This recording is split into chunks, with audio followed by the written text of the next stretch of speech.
And with that, I wanted to say hello to everyone here for joining us tonight at the Ball State University Teachers College Auditorium, and also to those of you who are joining us via the live stream.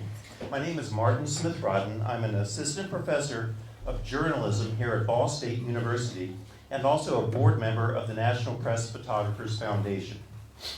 And I'd like to welcome all of you to the 2019 lecture in the Morris Berman Lecture Series, which will be delivered tonight by documentary photojournalist Lisa Krantz.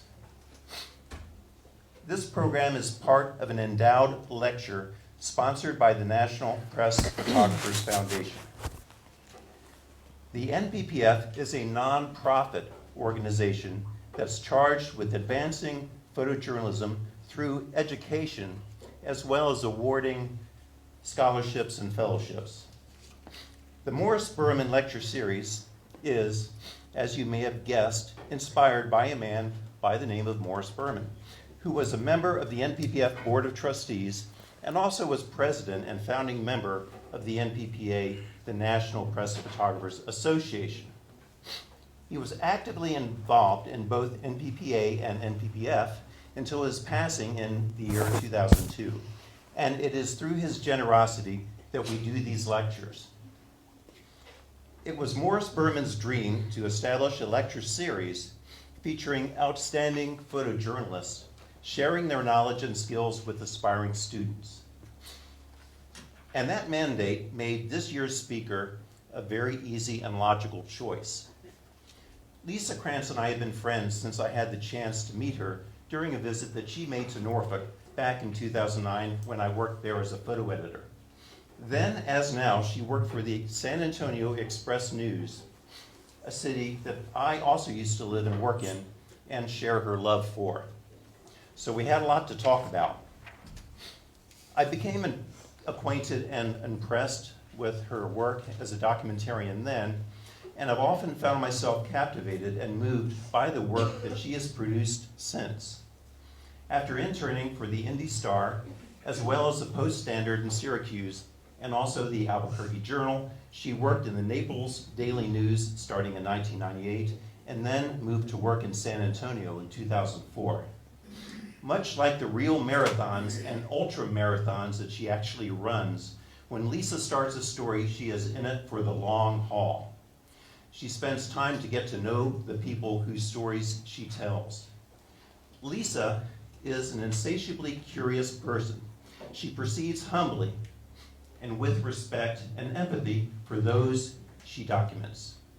She embodies the spirit of the concerned photographer. She proceeds to photograph the human struggle with a spirit of advocacy and an understanding that social problems need to be solved. However, she also celebrates the resilience and virtues of the human spirit in her work. Just a few examples of Lisa's documentary work include taking a camera into the Edge City cul-de-sacs near San Antonio to document suburban sprawl, taking her camera into a hardscrabble high school facing closure, struggling with challenges from both within and outside their walls, going into a church community in the San Antonio outskirts and following that community through a hard journey to healing after a dreadful mass murder in their very own place of worship. Earlier this month, Lisa was honored with the Joseph A. Sprague Memorial Award by the National Press Photographers Association. It's the organization's highest honor and recognizes a person who advances and elevates the profession of photojournalism by conduct, initiative, leadership, skill, and devotion to duty. I think they chose well. Let's please honor her here with a big Ball State welcome and a loud round of applause for an extraordinary storyteller, Lisa Krantz. I'm actually not plugged in. I'm not plugged in right now, actually. You're plugged in. I went? Okay, sorry. Unmute. Okay. Thank you very much. Can y'all hear me in the back, or do I need to use the microphone? Y'all are good? Okay. The y'all is a Texas, it's a North Florida thing. It's not actually a Texas thing. So thank you so much for having me. Thank you for that wonderful welcome. And I appreciate all of your attention and your interest in the stories that I've had the opportunity to work on in my time as a newspaper photographer.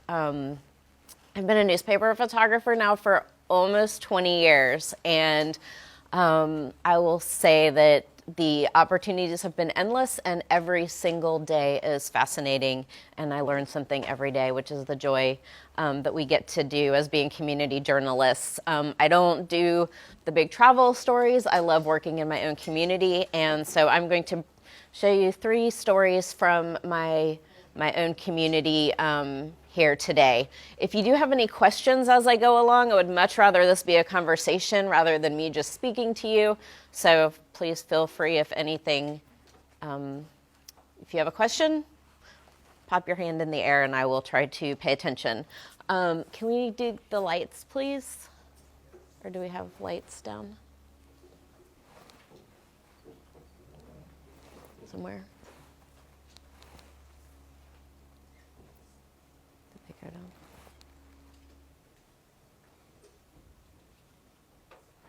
Okay, so the first story that I'm going to share with you is the story of Hector Garcia Jr.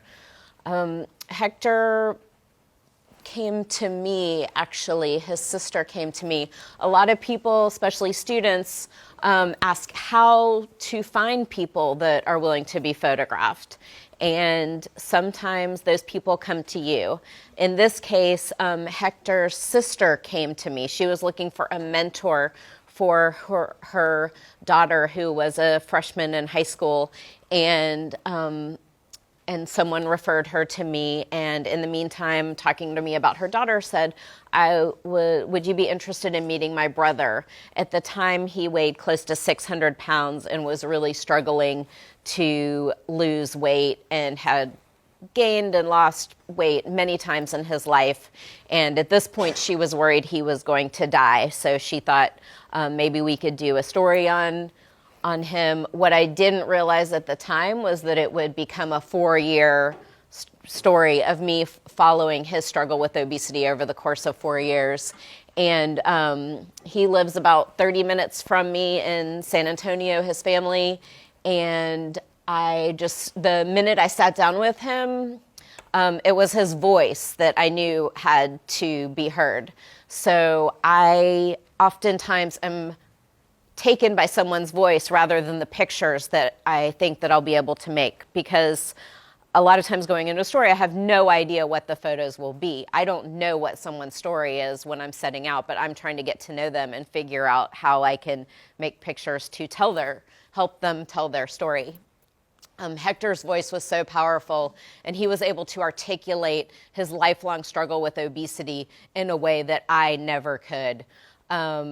And so I started doing audio, doing some video with him, and I want to show you the video that I put together first, which is his voice. And like I said, I would much rather, he's the only one who can truly tell you his story. So I will let him do that.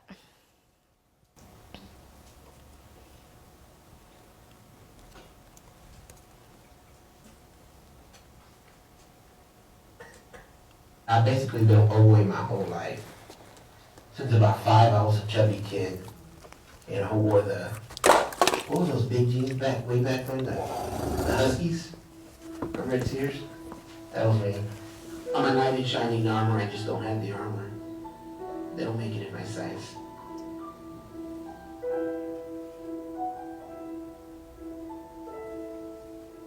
When I was in elementary, all the kids treated me like an outcast, so I didn't develop the social skills that maybe I should have. How to talk to people, how to talk to girls. I didn't learn those things because those are things that you develop from an early age. And also busy defending myself from ridicule and, even physical altercations that I learned at an early age that it was better for me to keep to myself. See what happens.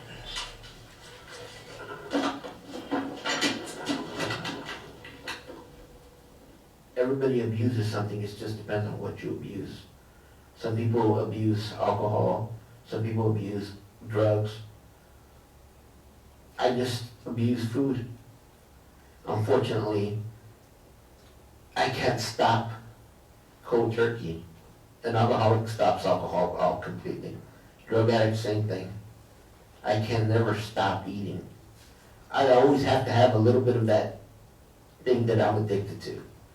That's what makes it so hard. It's like a drug addict taking just a little bit of cocaine. That's what makes it so hard. That you can never stop eating. You always have to eat.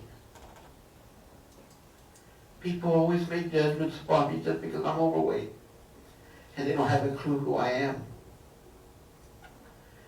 It's funny because a lot of people, you know, they say, oh, he's a great guy. No. And it's almost like they're shocked. Almost like they expected that I was something less because I was overweight. I'm a person who relies on second opinions because the first opinion people have of me is he's fat and he's undisciplined. And while that may be true, that doesn't make me a bad person. People rarely stick around to get to know me.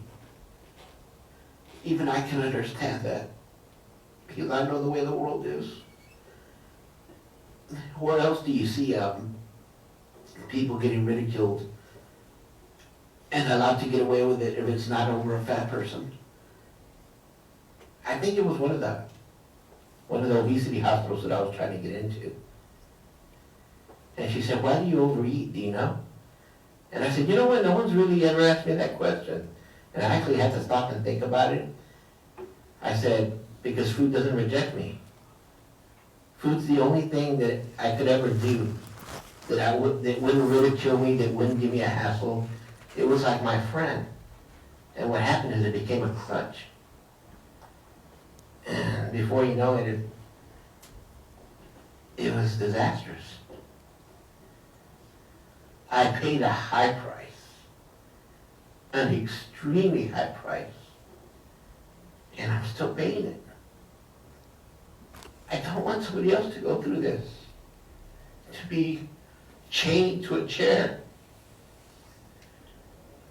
to see life going on and not be able to partake in it.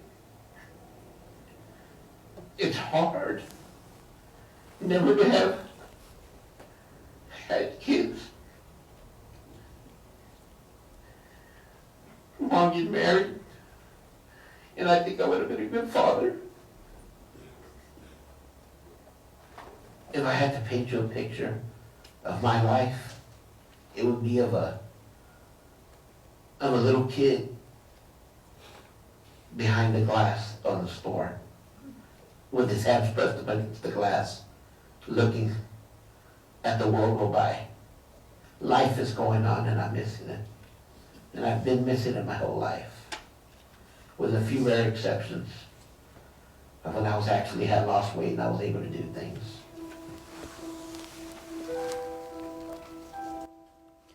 I just want to stop it for just a minute. I didn't set it up completely.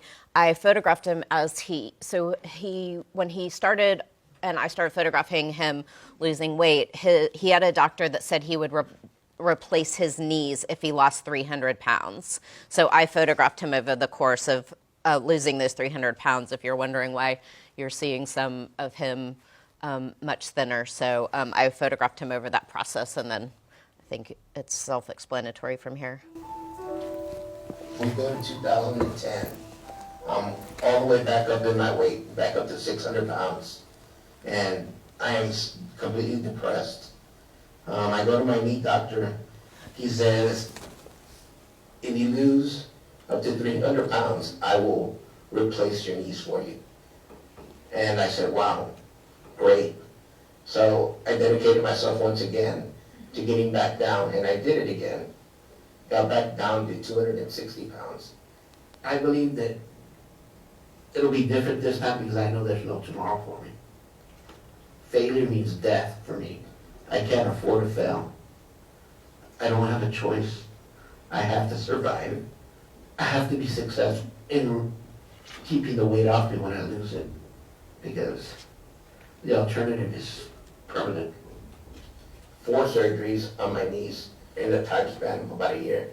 That all set me back. So for that year, I couldn't do anything. I was always laid up with one leg up, one knee replaced, or I was in rehab. And it was really difficult because you really can't do what you were doing before. You can't go into the water. You can't get on a treadmill. You can't do any of those things because you have to recuperate. And for someone like me, who's very regimented and who has to stick to certain plans because of my problems with abusing food, it's a piece of death. It destroyed me basically because I started gaining weight again. Slowly but surely the weight started coming back. And that's the battle that I'm fighting right now, that I gained all the weight back. It's hard to fight for my life when I feel that my life is not a life, it's existence. I'm 48 years old and I've never lived. That's kind of the way I feel. I've been existing. I don't remember a time when I was truly happy in my whole life. I remember happy moments with my family, enjoyable moments, but never truly happy. And I don't know that I'll ever find that. And I've come to terms with that maybe that is what my life will be. The remainder of my life will be lonely. An existence that's just solitary. And I hope it's not because God gave me a big heart. But after 48 years, it's hard not to see that. I don't want people to pity me. I want people to have compassion. Compassion for others who are like this. A lot of the times, we're like this not because we want to be, but because certain circumstances in our life have set the table in a certain way. This is a path that we've almost been forced to follow, and we don't know how to get out of that path. Birthday to Hector. Happy birthday to you. Yee! We're not counting anymore, right? No, we don't count anymore. Now, do I look 49? No. Why not? You gonna cut it? You look good for 49. Yes, let me bring the plate. I'm a cautionary tale. My life is a cautionary tale. And I hope that cautionary tale doesn't end in my death.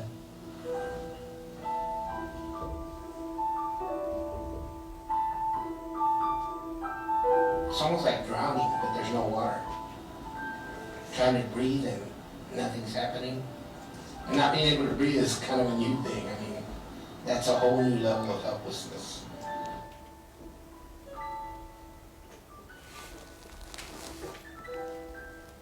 And as soon as he opened the door, he collapsed on my recliner.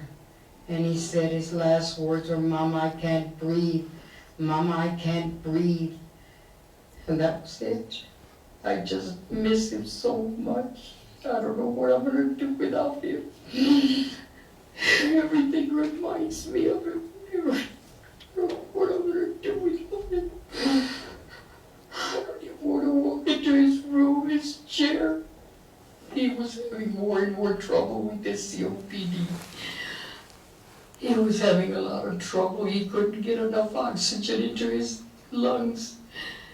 And I knew the time was coming, I just didn't know when.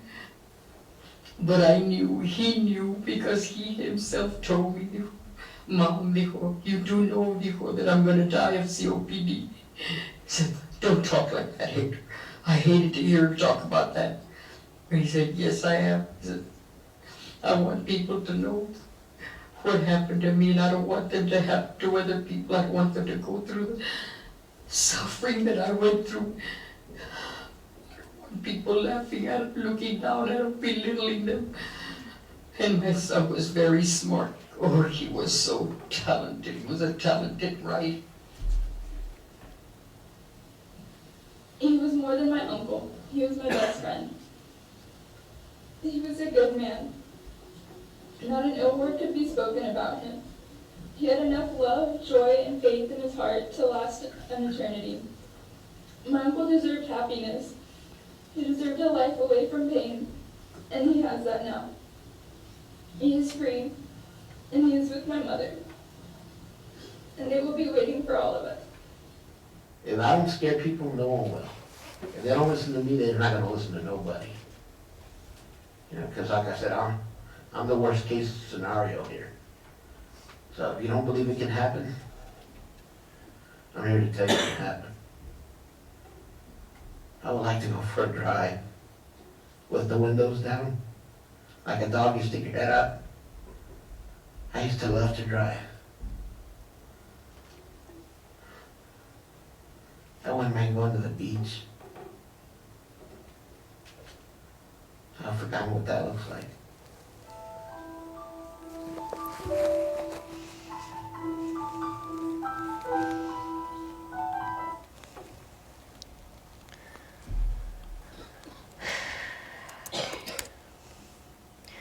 Okay, so a lot of people also ask, like, when a story obviously goes a way that you don't expect it to, how do you continue?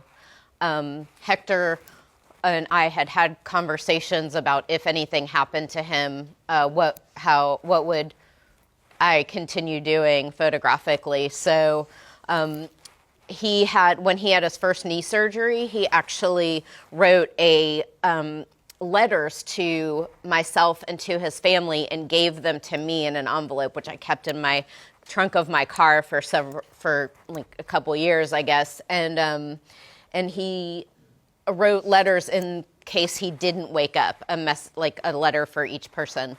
And after he had, survived his surgeries, but then when I gave him the letters back, and then so when he passed away, I told his mom, I said, somewhere in this house there are these last letters to all of you. And I don't think I realized there was one for me too, but there was a letter for me, and this was the last line of the letter. So I just tried to focus on the fact that, there's nothing I could do to help him after he passed, but I could continue to share his story and hopefully spread empathy for people in his situation and struggling in the cycle of obesity. So that's Hector's story. And the story was published and it went pretty far. So regardless of what anyone thinks of the Huffington Post, if something goes on the Huffington Post, it spreads. It went on a lot of different news sites. It's still actually being published. Like 4 years later, I get requests to have it published in international publications and sometimes domestic publications. So there's this TV show called The Doctors, and the doctor saw Hector's story in the Huffington Post, and no matter what you think about the doctors, this actually spreads far too. So they had his mom on the show and arranged for her and showed Hector's story and arranged for his mom to get 6 months of personal training. And she wound up actually losing 50 pounds herself, and we did a story on her a year later. So she dedicated her weight loss, of course, to her son, and she had nutritional counseling and just, moved forward with her life. And we told her story, gave her the ability to tell her story through the pages of our newspaper in the following year. So does anyone have any questions about Hector's story before I move forward? Can y'all still hear me back there? Okay. Yes, and I should have warned, I should come with a warning that a lot of the stories that I've worked on in the last few years have been very difficult and have involved death, but have also involved a lot of healing and love and life in the midst of that as well. So I hope that also comes across, and the focus is not too much on the end. So, no questions? Okay, yes? Whenever he falls down or if he's in pain, how would you react to that, especially when you're photographing? So, though, in certain situations with people, certainly, like, I wouldn't take the picture necessarily. So, depending on what the story is and my relationship with the person,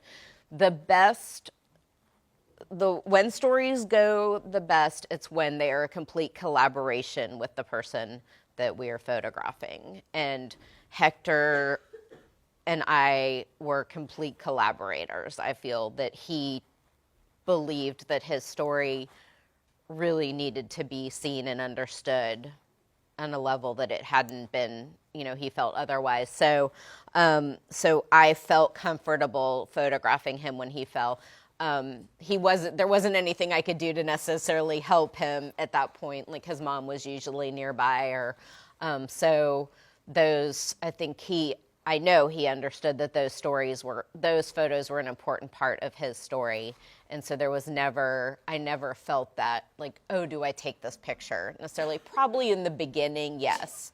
But it was always, from day one, I felt it was a complete collaboration, and that there were going to be embarrassing moments. There were going to be difficult moments, and I was allowed to photograph those. And sometimes that's a conversation that needs to be had. I know a lot of photographers that do have that conversation with people early on. I usually don't, and just kind of wait for things to happen and try to figure them out as I go along and maybe have conversations. But with Hector, it was definitely a day one, like, my role was to be the vehicle for him to tell his story. So, any other questions? Okay, I have a question for you, but if you know me, you can't answer this. Have you ever heard of Sutherland Springs, Texas? So, yes, one? Are you from Texas? I'm not. Okay. So, Sutherland Springs, Texas is the site of the 5th largest mass shooting in the United States. It happened November 5th, 2017. A gunman opened fire on a church service, a Sunday morning church service. It's about 50 minutes from my house. It's about 35 miles from my newspaper, in a rural community. 26 church goers were killed that morning, including children and an unborn child. Of course, what happens in every community when there's a mass shooting, unfortunately, this has become a norm in our conversation, right? So we, in our community, obviously, we are going to cover that as a breaking news story, not really having any idea what is going to happen or who is actually involved. The church is First Baptist Church of Sutherland Springs. And I did not go at first because I was working on the story that I will show last, which was also a story that my whole heart was involved in. And I knew that if I went and immersed in the tragedy of a mass shooting, I would not recover in time to bring you Rowan's story, which I will bring after the story. So my colleagues covered the kind of breaking news part of it, and I said, my editor and I basically knew that we would have, that I would try to tell the story of what was happening in the community as they recovered, or how they healed, and how, like, what happened to their community in the months after. And so the community was traumatized once by the gunman, and then also hundreds of media descended on their town, a town of about 400 people. So, and then hundreds of media came, international media comes, a lot of international media now comes to our mass shootings, because this is not something that happens in every country with the regularity that it does here. So we get a lot of international media as well. This community was not prepared for this. They were dealing with the most horrific thing that had ever happened in their lives, and that hopefully will, never happen in anyone's life. So about a month after I had just finished Rowan's story, it had been published, and my editor said, can you go down for one interview? And that was with the Holcomb family, who I'll introduce you to in a sec. And I didn't think, so because they were traumatized by the media presence as well, because if you can imagine, we're talking somewhat about empathy, like, okay, put yourself into a situation in your life and think about a terrible situation in your life. Think about what that situation is and how you felt. Now put hundreds of media in the equation, trying to find you, trying to photograph you, trying to ask you how you feel. I am one of those. Like, I am sometimes that person. I hate being that person, but I am sometimes that person, as the job dictates. So I didn't want to go down at first, actually. No offense to them. But I thought they needed probably more time. But the Holcomb family, which is a family that had lost 9 members of their family, were going to be open to an interview with our reporter, who had done like a lot of very sensitive stories on the community, and she had already built trust with them. So I said, okay, well, I'll go down for this one interview, and then I'll go. So this was, I think, December 7th, about a little over a month after. And I said, well, I'll go down for this one interview. Well, turns out there's another interview a couple hours later, and then we're going to go for the church dinner and Bible study. So my editors knew once they got me down there that I would stay, because I would know that their story really needed, not that I needed to tell, but I could be there and help them tell their story for those that wanted to tell their story and believed that they had a story that was important to tell. Not everyone feels like that to this day, but some people do. So I'm going to show you as much of their of what has happened in their community that I have photographed. Evil did not win was was a slogan that they had on their church marquee for several months, because obviously it was evil when the gunman came to their church, and they wanted to show that evil did not win. That evil did not destroy their church. It did not destroy their family.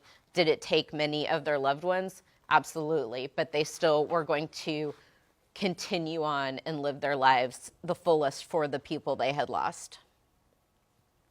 So this is one of the first, of course, they, like every community, got the donated crosses memorial, and this is on the corner by the church. So this is my first, this is not a finely edited group of photos. This is me taking you on the journey that I went on as a journalist in their community. And to also show like how things evolved and how my relationship with them evolved. So this is when I didn't know anyone really. And then this is the first interview that we had, my first time in Sutherland Springs. This is Jenny Holcomb and her sister-in-law, Sarah Slavin, at Jenny's home. Jenny lost her husband and her 18-month-old daughter, Noah. Sarah is her, Danny, her husband's sister. Sarah lost her, of course, her brother, her parents, her niece, 2 other nieces, a nephew, all young, her sister-in-law, and her sister-in-law was pregnant. So a and then also her best friend, in addition to many people that she had grown up with in the church that were just like family to her. And then I was very nervous to go because I knew that the media had been a source of a lot of unhappiness in the community, and I was very nervous to go to that first Bible study. But I thought I would only find despair, and that is not what I found. I found laughter and love and healing amid horrific grief. But this was just the first night. It was not a picture that I would have in the end edit, but it just want to show you, like, the first night I was able to realize, like, okay, this is not what I was expecting, and I am going on a different journey than I thought. One, not just of grief.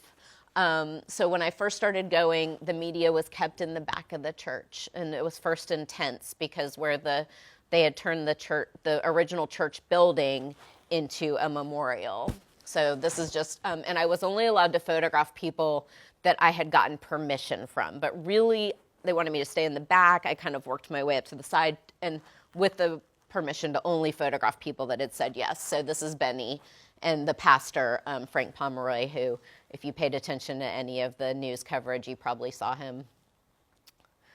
And then very quickly met Chris Workman when he came back to church for the first time. He was paralyzed. That's his daughter, Evie. And Chris was always very open. He believed that their story needed to be told. And I remember the first day, I was very nervous about approaching him, and there were other media there. There was always other media there, and to some degree. And then he said that he was an open book, and he proved that to be true. He is also the worship leader for the church. So, and then he was so open that he went into so this is the original building for the church, and it's been turned into a memorial, and he was, I saw him walking towards the memorial, and I just asked if I could go in with him. And this is really my first, this is not my first day. No, maybe it was my first day meeting him. I think this is my first day meeting Chris, and this is his wife, Colby, and his friend Benny, who plays the drums in the band with the worship team. So went into the memorial with him. And these are just so we did, a lot of times I do stories where the story runs at the very end, like with Hector, his story ran at the very end of my time with him and his journey that I photographed. But with Sutherland Springs, we did stories like every few weeks. So this story ran around, I think, on Christmas Eve, maybe somewhere around there. And it was kind of like, how are they doing with Christmas, being about like a little less than 2 months after. So this is their Christmas hayride. It was very important for them to continue their traditions in that same vein of evil did not win. We are continuing on their Christmas Eve service, Colby and Evie again. One of the first times that I really spent with them beyond like this first story is two of the survivors got married. So I was hanging out with Chris, the one who was in the wheelchair, and then I met Morgan, so this is Colby, who's married to Chris. Morgan is her biological sister, and Morgan married Chris's biological brother. That makes sense. And then, so I asked if I could photograph their wedding. So this was, I think, mid-January. So I photographed the wedding of the two survivors, and like they are, she had it took a long time to get diagnosed, but she had shrapnel in her legs, and she was in the sound booth. She operates the sound booth at the church, and she was laughing, even though, she was having trouble in her shoes because of her injury and because she has this metal toxicity, which has now been diagnosed, but she's still able to laugh through it. But then there were also, just sweet, tender moments of prayer. That's Morgan and Kyle.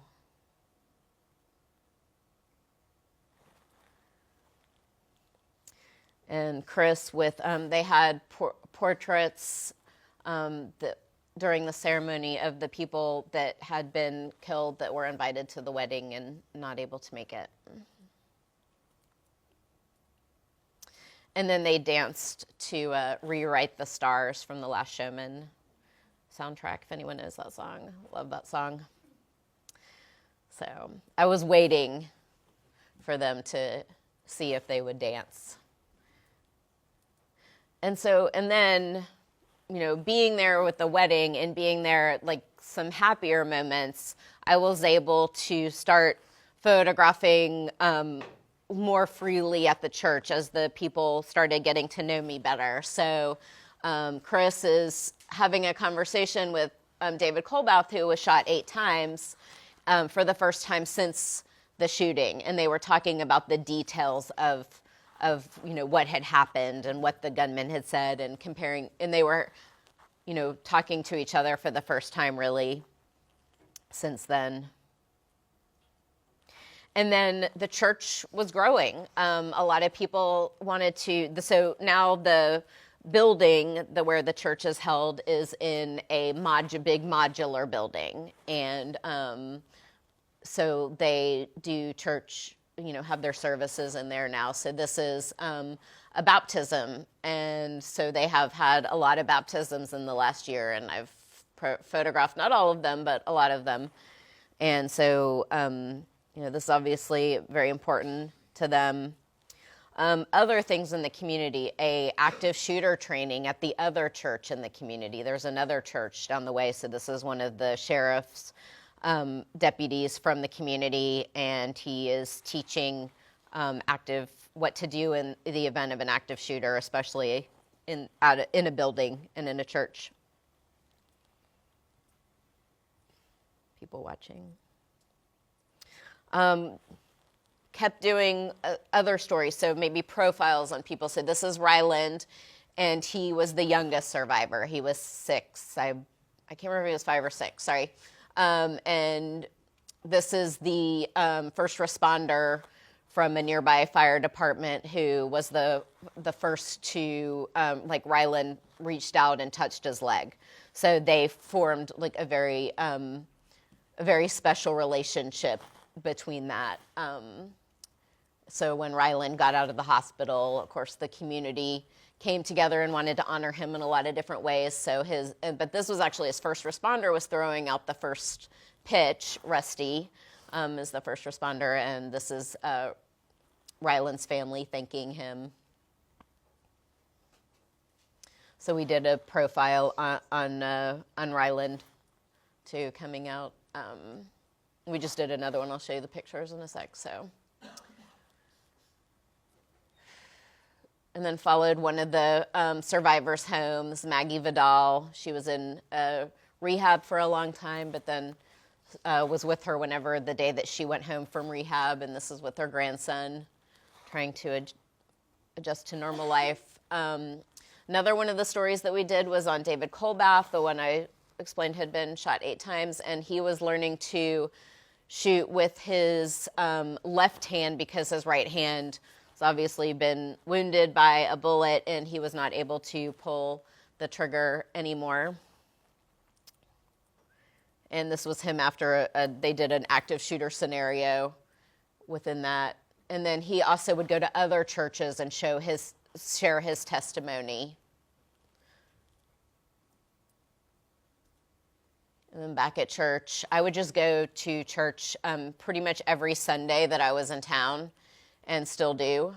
This is Gunny. This is Survivor and his wife. There are people that are armed in church.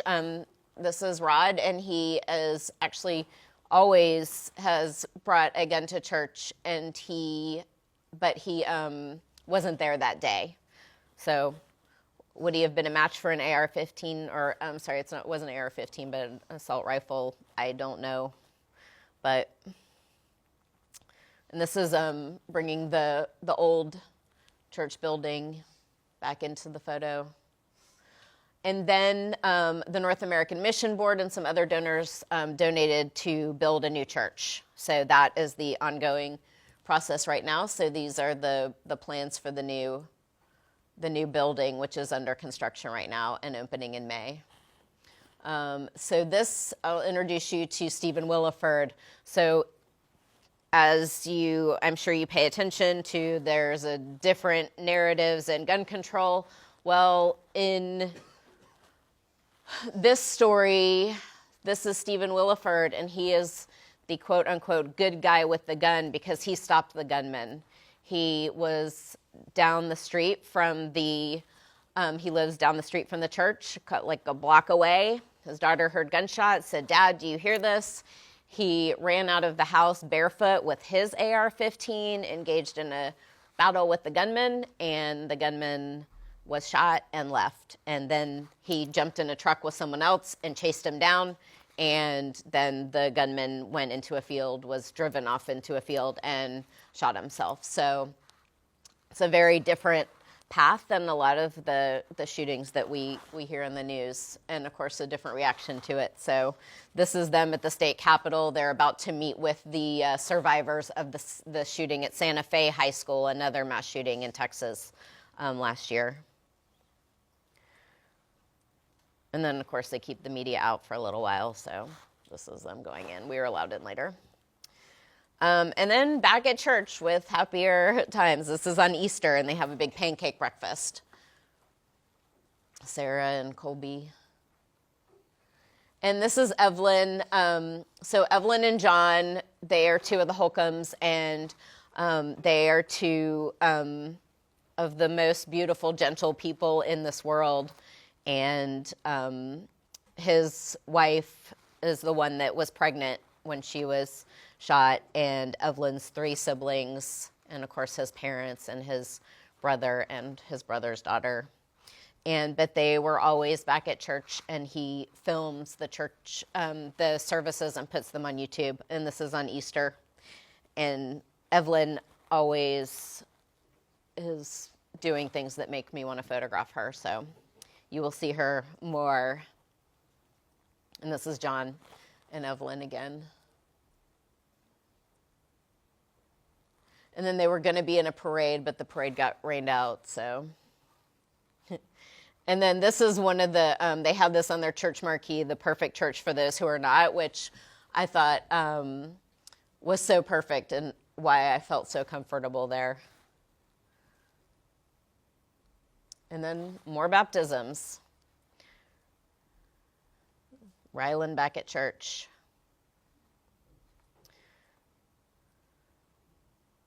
And this is the pastor, Frank Pomeroy. His 14-year-old daughter, Annabelle, was killed. He and his wife, Sherry, were not there that day. He was training in Oklahoma. She was working in Florida for FEMA, and they were not there that day. But they lost their daughter and some of their best friends. We went with them to National Day of Prayer. This is David Colbath again, National Day of Prayer in D.C. Frank led prayer during the National Day of Prayer service. And that was then this picture, not the greatest picture, but when people, normally we always say, like, pretend we're not here. Well, they had a tour of the White House, but we couldn't go. Actually, your Indiana native, Mike Pence, has bonded with David Colbath, and so Mike Pence gave them a tour of the White House. The media was not invited. So, but we waited outside, and then David's like, "Oh, where have y'all been?" And we're like, "Pretend we're not here," because I was trying to get a picture of them, like, leaving the White House. Didn't really work, but anyway. So, and then this is, so right after we went to DC with them, which was a great experience to try to get, to learn about them more and get to know them better. And then this is at their groundbreaking ceremony, which happened 6 months after the shooting. And this is Sherry Pomeroy, and the Carla Holcomb, kind of the matriarch of the Holcomb family, prayed along the perimeter of this land for years, praying that God would give the land to the church so they could build their new building. And so after the tragedy, this land was given to the church in like through donations and other people, and that's where they were able to build the land. So during the groundbreaking, they did a prayer walk, and Sherry prayed all along the wall in the way that Carla had for years. So during the groundbreaking, Jenny Holcomb again, the first person I ever photographed with them.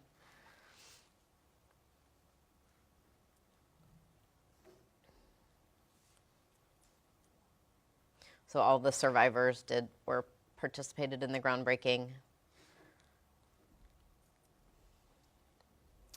The Holcomb plot, where in the cemetery, I guess, where all the Holcombs are buried, I felt was very important. And this is Gail Eulig, and she is the aunt of several of the Hills are also in the Holcomb family. So 3 of the children have Hill as their last name. And then she was also a funeral director and had done 19 of the funerals. This is Jenny. They were getting some of the ready for Memorial Day. And this is Stephen, the one who stopped the gunman, and this is on his property. We did a profile on him as a person and his story. He's actually a plumber at a hospital in San Antonio. And this is an AR-15 that a gun manufacturer had built for him.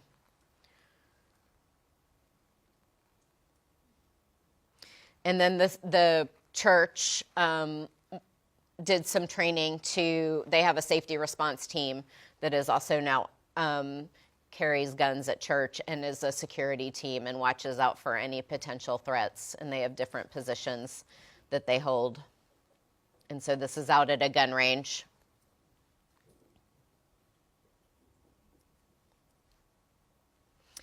And this is a moment I thought was important to be there for. Sherry got some of the belongings of people back from the district attorney's office, and I wanted to be there for this moment. And the most important thing for her was that she was getting Annabelle's phone back that day, that she hadn't gotten back from her daughter's phone that she hadn't seen since the shooting. So she was powering it up and seeing it for the first time. And then part of why people think that the gunman targeted this church was that his mother-in-law went there and his wife had gone there as a child. And so this is the mother-in-law and Sherry, and this is her daughter on the first day that she came back to church. So this is the gunman's widow. And to me, this photo, so this is Danielle, the gunman's widow, and this is Stephen, the man who shot him outside the church, ending the massacre. And to me, this is not the best photo necessarily I've ever taken, but it was a very important photo, I feel, in the story, because I felt like I saw forgiveness in a way that I've never seen it really laid bare like that. I mean, and I would say a lot of what the themes of the church were forgiveness too, but the two of them coming together, I thought was quite powerful, and that he was praying for her. And this is, like I said, the first time she had been to church since right before the shooting. And then this is her mom. This is Michelle, and this is Michelle's mother was killed. Michelle was not there that day, so they went to Port Aransas on the coast and spread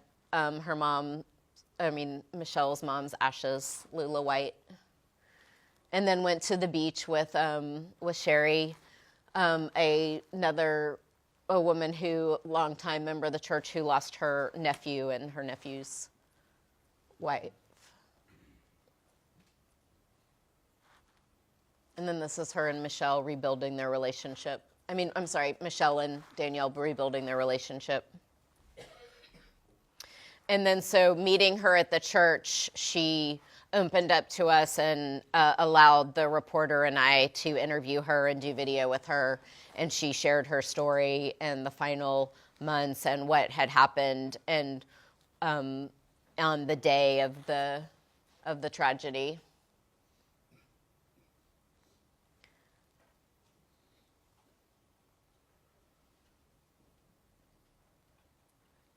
And then I would just go to almost any event, of course, I was invited to, or this is the birthday party for Haley, who was 16 when she was killed. And this is her mom, Charlene, in the middle. And she's actually quite a talented photographer herself, too. So we talked photography a lot. And and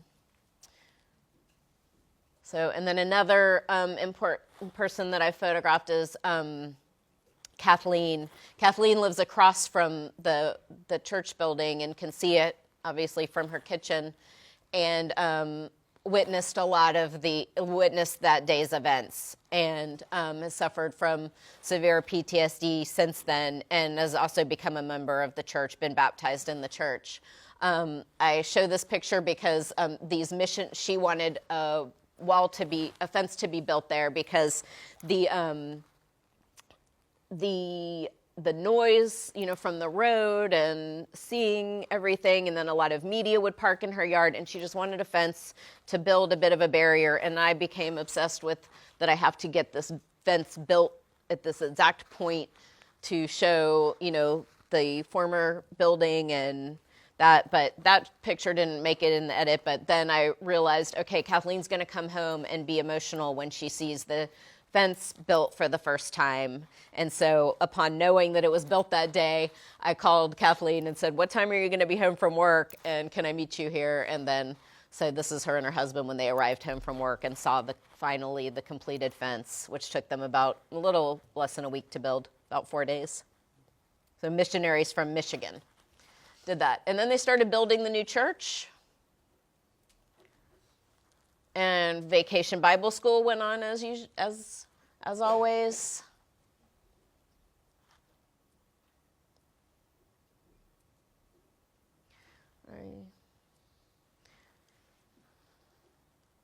And just a normal day at church. A lot of organizations would have events for them. So this is a fish fry. This is the pastor's daughter and her son.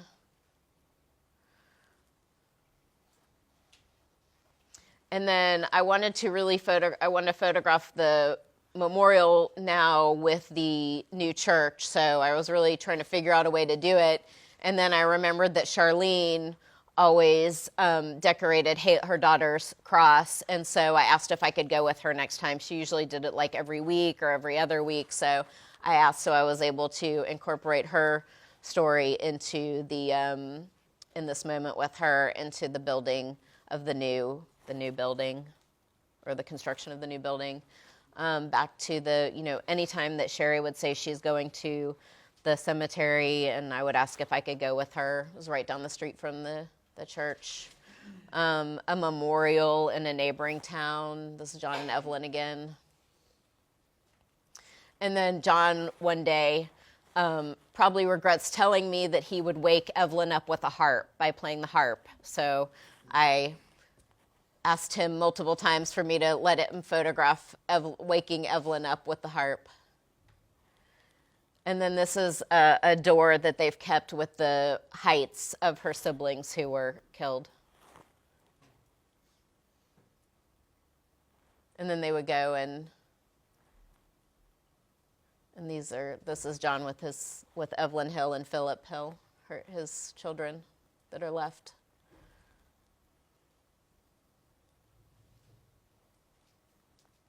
And then also tried to do stories about the physical healing. This is Chris getting orthotics for his legs that will allow him to stand with his family. And I think this is his first time standing with the new orthotics at physical therapy. And then this is 10 months later, and we were putting together the stories for the year that would run around the year anniversary. So we did 2 big stories leading up. One was kind of an overall story, And people were still just like 10 months later feeling that they were now, able to both share their story and also trusted us enough to know that we would do a sensitive and accurate job with it. We did a story on Ryland's healing again. So this is him, I think in December. He's got the Christmas thing on. Zoe, another survivor who was crowned like little, I think, honorary Little Miss Sutherland Springs.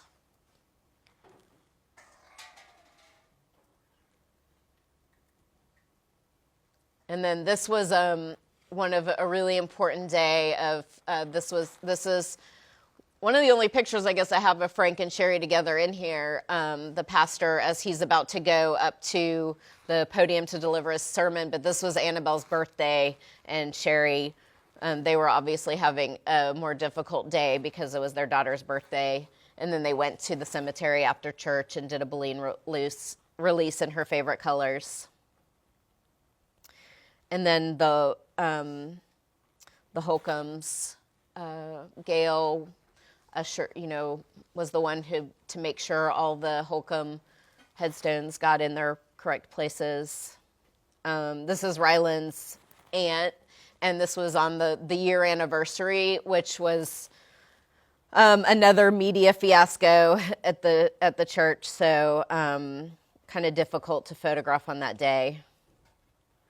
And then on the night of the year anniversary on the 5th, they had a very, very special evening in the church in the new building, where each family was called in and wrote letters to their loved ones or to those they had lost on the walls that will be there, of course, forever, now covered up. But they did it all by candlelight, and it was actually a really beautiful healing night. And the reporter and I were the only media that were invited to this event. This was a totally closed event. And then this is the picture I just did a couple of weeks ago. So this is the new church building, and I got notified that the crosses would be taken down, and so I wanted to try to get like a last picture with the crosses in the new church. So went out there and just waited for headlights to light it up. So, and I think that's it on that. Sorry, I'm running a little over. Okay. Do y'all have any questions about that one before I go into the last story? Yes? It's not a question necessarily about this one specifically, but I was wondering how you go about doing these stories and still manage to hold yourself together, because I know personally I would be destroyed after doing something like this. Right. So I mean, it's not, I wouldn't say I'm necessarily destroyed, but especially like being immersed. I mean, with the Sutherland Springs story, I will say it was very healing too.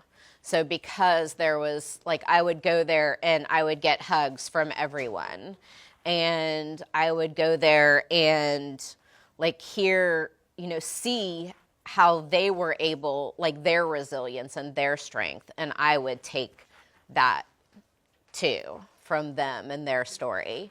So in a way, like while it was very challenging, and certainly after the year anniversary, I really needed a break, because I had been immersed in like hearing their stories so much, but their story, I feel like, is overall a more healing, a story of strength and resilience, even though I know I'm like telling y'all, I'm like telling you all these, like all the terrible things that happened to them, but really like, I hope that their strength and resilience and their love for each other shows over all of that. And that's why I want to tell you like what's happened to them, so then you can see like how much they have, how far they have come and what they're holding up. And obviously their faith is a huge part of their story, so, and their strength. But I will say, like, I do a lot of things. Like, I try to just, get enough sleep, eat healthy. I run a lot. So I do a lot of things to try to, like, keep my body and my mind healthy so that I can handle things as well as possible. So, okay, are we doing okay on time? Totally. Yeah, okay. Any other questions before I move on to the last one? Yes? So you spoke about how these were multiple stories Mm-hmm. over a span of, I think it's been maybe almost 2 years now? It's been a little over a year. A year now that you've been working on this? So you mentioned that you have been working with another, the journalist, the writer. Yes. As well. Is that correct? So you shared earlier. Yes. Yes. So the writer is Sylvia Foster Frau. She has been. We have been a team through almost all of it since I came in. She worked with other photographers in the beginning, and then one other reporter did this last story on Ryland, the medical reporter. So, but for the most part, we work together as a team, and we've both, I think that both of us have, built the relationships with the members of the church, and I don't know. I mean, we've just worked, like, it's one of the only times I've really worked fully as a team with someone, and that we've really worked with each other through it and decided, like, okay, we feel like this would be a good story to do right now, or this person is sharing their story, and so let's go forward with that. I don't know if that really answers your question, but and then yes, I am hoping to finish a short film in time for the church's opening. So I did do audio throughout and did do video throughout, and I just have not put it together. Like, I wanted to have it for the year anniversary, and I just didn't get it done because I was still, like, photographing and reporting so much until that point. And then, like I said, I needed a little bit of a break, and now I need to be working on the video again. So I don't know if that answers your question. So, and now we'll switch gears. So, it's a little crazy in my head to switch gears so quickly, but I'm going to.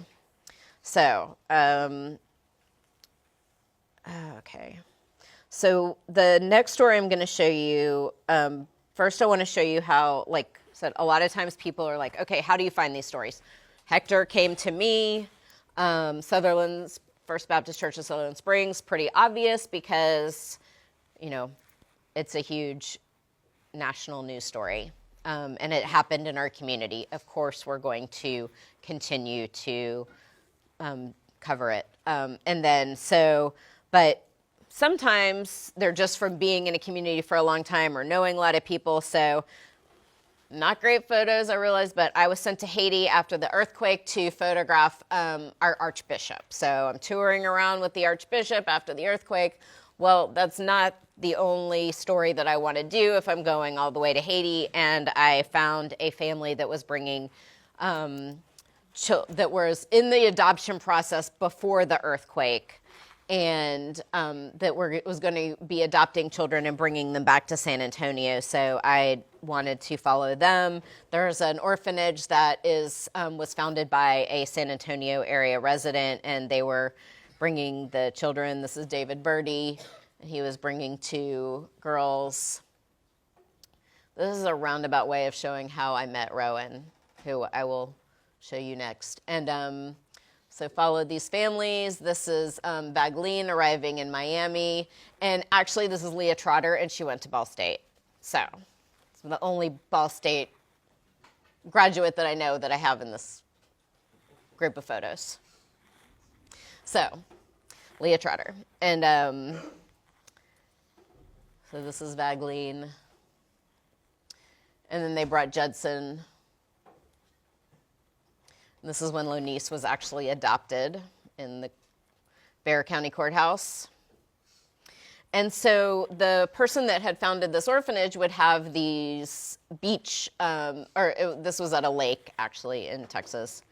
And then, so through this lake party, I met this other family, and this is Lorraine Patterson's family, and she adopted 10 children from 7 different countries.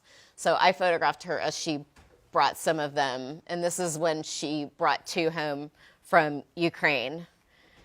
And I can't remember this Cooper or Connor, and then this is Kiefer, who came from Haiti too. So this is when they're bringing them home. Kiefer's already been in their lives for several years now. And through Lorraine's family, I started seeing her posting about, on Facebook about this boy, Rowan Windham. And Rowan Windham, and of course that's Lorraine's thing. So Rowan Windham, Rowan's mom, Carrie Windham, was keeping a blog and sharing stories about him, and was keeping a blog and showing stories about him. I don't need it. Thank you, though. And sharing stories about him, and he had this like incredibly positive outlook on life, except for he had a very rare syndrome called Shwachman-Diamond syndrome, which is a disorder that he was born with that affected his pancreas and his bone marrow, and he would get sick. Like every few months, he would wind up very sick. So I just started following this Facebook page and his mom's blog, and because he had all these quotes, like one of his famous quotes is, "If you can't see the good, be the good," and I said, I want to meet that kid.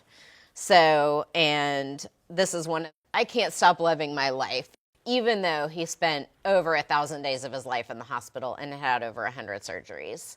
And I said, I want to photograph this kid. I don't know what his story is going to be. Okay, so this is Rowan, and I think Rowan was 7 when I met him. And like I said, he just had this like incredible love of life that most adults don't have or take for granted, I feel. So I said, I'm always looking for people who inspire me, and Rowan like absolutely inspired me. So I didn't know what Rowan's story would be, just like I didn't know what Hector's story would be. And like I didn't know what the Sutherland Springs, First Baptist Church's story would be. You can pre-visualize all you want, and you can go in with your own narrative, but it's usually not going to work out. Let's see. So Rowan had a lot of medical needs, so I started trying to photograph him as a totally, everything that he was doing to be as normal a kid as possible. So this is him at his play rehearsal for Shrek 2. Playing soccer.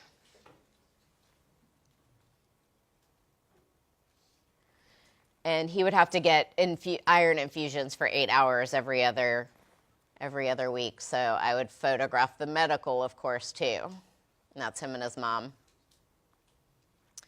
And then he would wind up in the hospital for usually pretty sick, and he would have bacterial infections.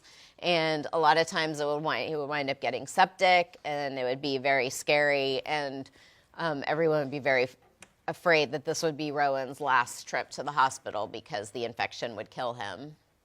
And this had been going on his whole life, and he was also becoming more and more resistant to antibiotics.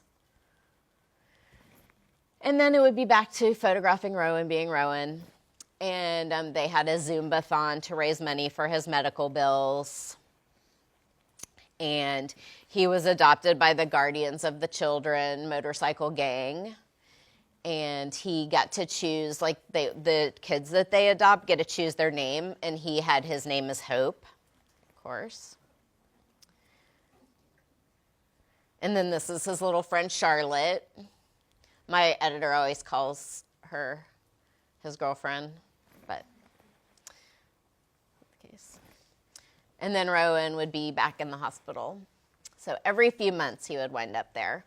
And if you're trying to do any of these stories, they're dependent on the hospital's approval. So I did not have good access with any of the hospitals that he was in. So they would let me in for like 30 minutes at a time every time he would wind up in the hospital, which is not enough time for me. So, And then this is him on New Year's Eve, so he would spend a lot of the holidays in the hospital. And of course, if you are pursuing a life in photojournalism or journalism, you may find yourself leaving your family for a lot of holidays and a lot of important moments in your family's life. They are actually the ones that sacrifice. We don't really, because we are photographing what we want to photograph and or telling, photographing someone else's story. So Rowan, my husband, was very understanding when I said, honey, do you mind if I go over to the hospital and get Rowan celebrating the new year? And he's always very understanding.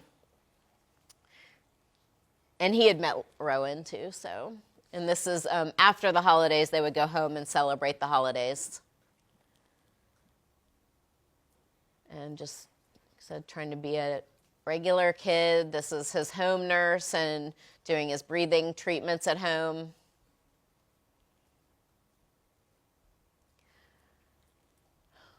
And then, so Rowan's only chance for a normal life, a healthy life, and living into adulthood was a bone marrow transplant. So if you know anyone who has had a bone marrow transplant, maybe they've had leukemia or other rare cancers, then it's actually a fairly simple procedure, which I'll harass you about at the end, but that you can participate in potentially. But so Rowan needed a bone marrow transplant. He did not have an exact match, so he was going to need his parents were half matches, so all of your parents are half matches to you. If they're your biological parents, they're your half match. But to have a full match is much better, because then your bone marrow will hopefully match your original bone marrow and you will have a more successful transplant. So this is them going to Seattle because of his condition. He needed to have like a special bone marrow transplant with a treatment that they were only doing at Seattle Children's Hospital. And so I went with them and didn't have good hospital access, but I hung out with them a lot in the hotel room and bonded with the family quite a bit in the hotel room, watched a lot of bad reality TV, which I like reality TV. That's part of how I say stain, and thankfully we liked all the same shows, which I will not tell you.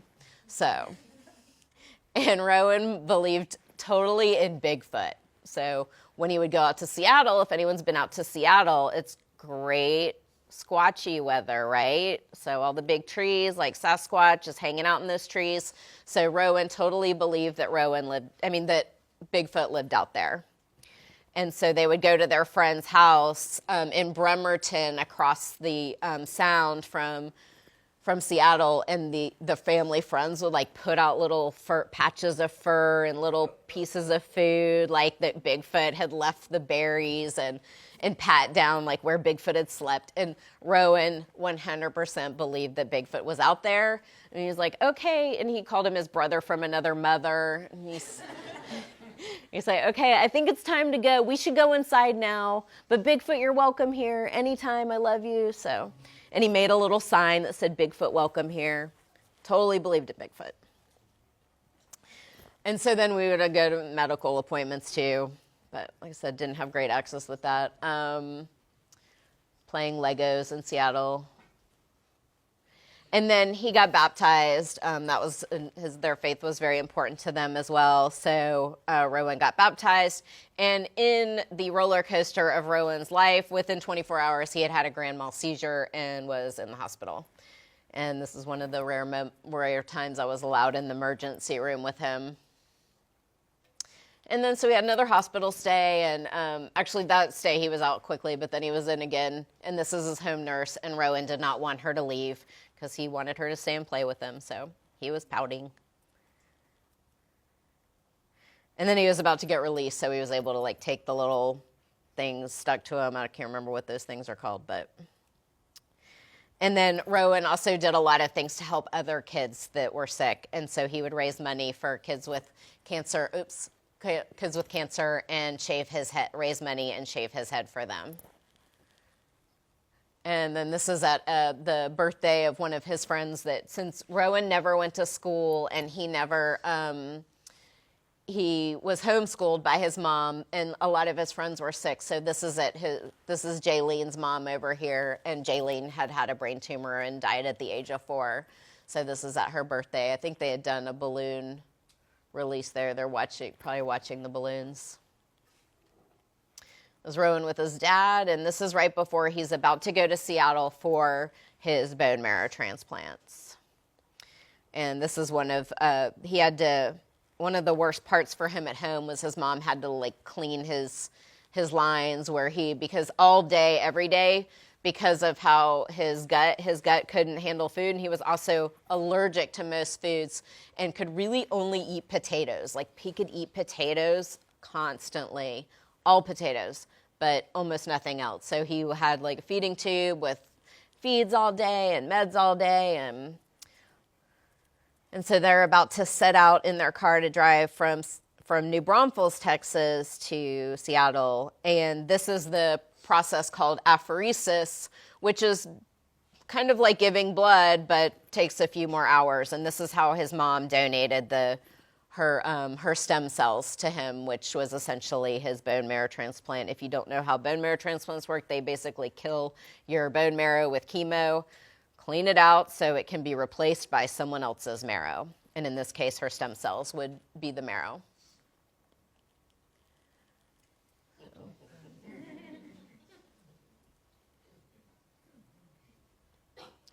So this is them waiting for the stem cells to arrive. They took a long time, so actually like 3 hours with them instead of the 30 minutes I was supposed to get. Thank goodness they did not make me leave. And then when they bring the cells in, which are all they are, a bone marrow transplant, if you've never seen it, all it is these cells like that look just like a blood transfusion. So those are the cells coming in, and they sing Happy Transplant Day to the tune of Happy Birthday. And so those are the cells going in. Is like the most simple process. Probably if you've had it done, I'm simplifying it way too much. So I know it's not a simple process, but in its little, in those moments, it's not a simple process at all for the person going through it. And so 2 months later, so they're in Seattle, I'm in San Antonio. 2 months later, I'm going out there because the transplant did not work. Rowan's body rejected his mother's cells. So then I was going out for the father was going to donate the cells. So I was going out 2 months later to photograph the cells being given to him by the father. But Rowan had already been so sick because you don't have any white blood cells or bone marrow for 2 months. So he was very sick and I got to Seattle, said hello. He said hello. He had just gotten taken to the NICU and had gone into a coma at this point. And so this is his dad donating the cells as well. Was Rowan getting radiation beforehand?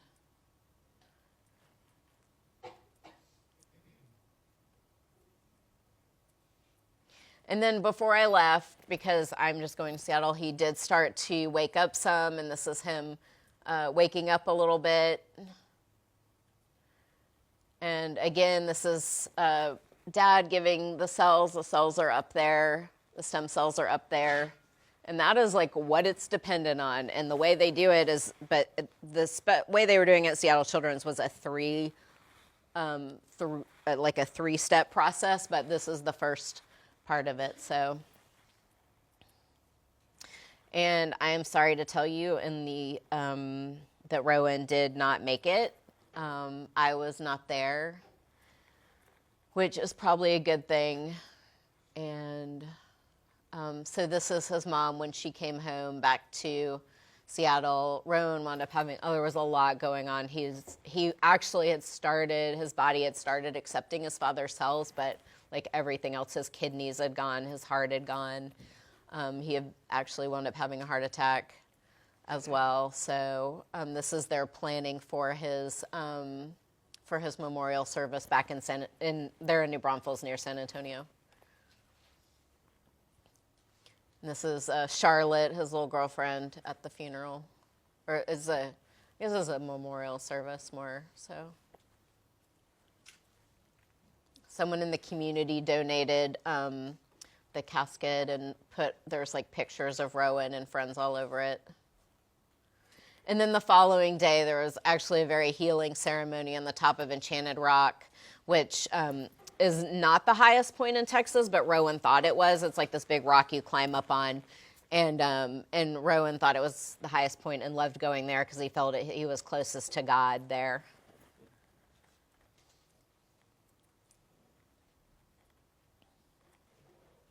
At the cemetery with one of his nurses, longtime nurses. And then now Carrie and his family, they try to get people to sign up to be matches. So that's what she's doing here. This is on Mother's Day. And then Rowan always got people to bring cereal for a cereal drive. And this was the first cereal drive after his death. And they dedicated to him and read a poem and had photos. And this is Captain Cereal, who always loved Rowan. Okay, I want to just show my while I have that up there, I don't have it up there anymore. Okay. So you can, it's okay. So be the match. And this would be terrible for me to ask you too, but if you had the chance to save a life like Rowan's, would you? This is not my sales pitch really, but so you can you can sign up for the Bone Marrow Registry. It is a national registry, especially all of you young people in this room. Like really, if you are over 44, you actually have to pay to be on this registry. But every time someone like Rowan needs a match, or like me, like I could get leukemia or another rare blood cancer and need a bone marrow transplant, anyone in this room could. Your siblings could, your children could, your parents could. What the doctors do is they go to the national registry and they take like your genetic makeup and they see if maybe it's not genetics, I don't know. But anyway, all you have to do is go to bethematch.org, fill out your information. They will send you cheek swabs. You swab your cheek, you stick it in an envelope, you send it back to Be the Match, and you are now on the national registry. You may have sometimes they come to college campuses and try to get people to sign up because you are the perfect age. Your bodies are perfect to donate marrow at this point. And so when you get to be my age, we're not so perfect anymore. We can't be, our marrow isn't as good. Yours is great. So then someone may call you, they will call you and say, hey, would you be willing to donate your marrow? 50% of people say no when they are called, even though they have signed up for this. 50%. In my community in San Antonio, it's 60% say no. So if you're interested in that, be committed. Like I said, it's a process called apheresis, which you give yourself some shots, and then you go and you spend about 3 to 4 hours donating your stem cells, just like you would your blood or your plasma. 75% of people do it that way. 25% of people do it from the hip, which is it's an outpatient procedure where you have it taken out of your hip, which I have photographed as well. Photographed the man walking around into his sister's hospital room that very same day after he gave her the life-saving bone marrow, and she's still alive 20 years later. So that's my spiel. Go to bethematch.org, and you can possibly save someone's life, and you may need it one day too. Hopefully not. Hope everyone stays as healthy as you are on this very day. So, and then that's all I'm going to have. So does anyone have any questions while he sets that up? Anyone? Yes? What have these stories taught you? Whew. Oh, that's like how much time do we have? No, I'm kidding. Y'all have been a very attentive audience. And I know these are not easy stories to take in. Trust me, I know. But I think what I've learned most is about strength and resilience. So I had a situation in my life where my husband was in a motorcycle accident. He was in a coma. I was told he would be in a permanent vegetative state. I didn't know if he would live. But through all the people, granted that was over 5 years ago, that was before, I think that was before I knew Rowan, but it was when I knew Hector. And but all the people that I photographed, like seeing how they act and move forward in the face of tragedy and in the face of illness and uncertainty, like that gives me so much faith and hope and strength myself. And that's what I've learned so much about, like how people act in the face of so many different things happening in their life. And selfishly, that's what I've gained from it all too, so. Okay, so this is a little Rowan video. We're not going to get to hear what he says, though. It's not, there's no, oh. That won't work. It's not going to be, it's okay. We're okay. If anyone wants to watch it, it's on my Vimeo page, so you can see if you want to see more of Rowan. So does anyone else have any other questions? No, y'all are a quiet group. Yes? It's okay. Is this story for like a newspaper? Yeah, everything I do is for the San Antonio Express News. So yeah, they've. Ongoing story, your character development package? Yeah, I'm sorry. This has been an ongoing kind of character like package then? Rowan ran just for like as one story. Okay. Okay, thank you everyone.